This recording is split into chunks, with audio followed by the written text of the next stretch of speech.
Good morning, Mount Olive Church and friends of Mount Olive Church. Happy Saturday to you. Hopefully, you are having a good start to your weekend and have had a good week. Share my screen here with you and do a quick devotion here this morning on Brother Jason's message from last Sunday. Um, Hopefully, you had a chance to check that out, and hopefully, you've had a chance to check out the rest of the devotions this week. There we go. We're going to do a quick one, like I said this morning, on stand or standing. This was kind of the part that stuck out to me. It was made its way in a couple parts of Jay's message, and just really kind of stuck with me. One quick idea, one quick thought. We'll go to Ephesians chapter 6 here to start with. That's where Jason was at, and just kind of going to go in the middle of the verses that he was in. But in verse 13 here says, "Wherefore take unto you the whole armor of God." And of course, I think most of us that have been Christians for any amount of time have sat under a sermon or teaching about the armor and, kind of what it represents and why it's important. And I love that. I don't know, that fits my personality. I love when, things kind of match up, and I love sermons like that. But this is not where I'm going with this. But from these verses, that ye may be able to withstand in the evil day, and having done all to stand. So that's twice for stand so far. And then in verse 14, stand again.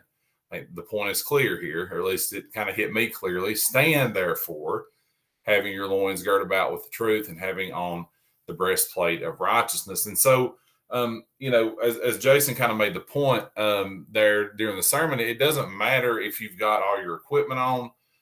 You had the football equipment there and brought Martin up on the stage and had him decked out, or was going to deck him out in his equipment there. And so my mind went to that. But it doesn't do any good to have all of that, to have the breastplate of righteousness, your feet shod with the gospel of peace, all the different parts of that. Of course, they're important. Of course, it does do good. But if we've got all that on us, if God has prepared us to do the things that he wants us to do, and we sit on the bench, then what good is it doing, right?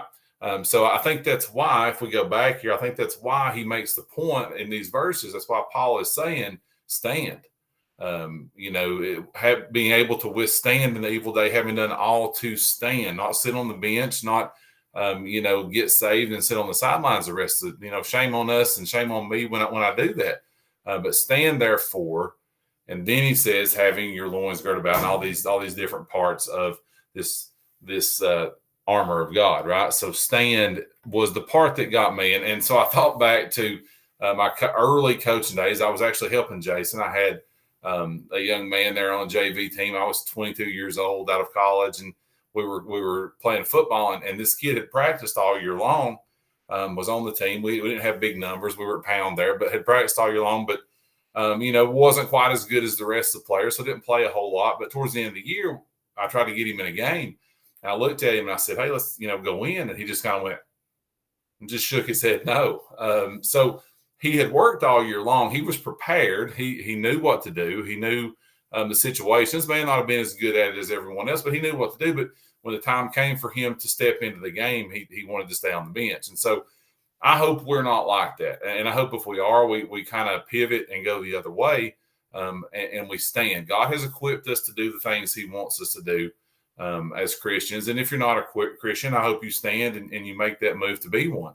But for us Christians, is kind of where this hits me, is that we need to stand. I need to stand more often and do the things that God has called me to do.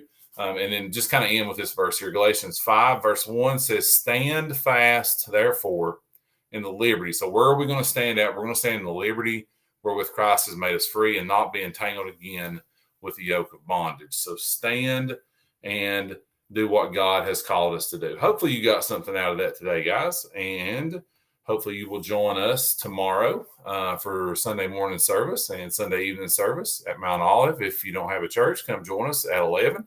And we hope to see you guys then. Love you guys. Have a great day.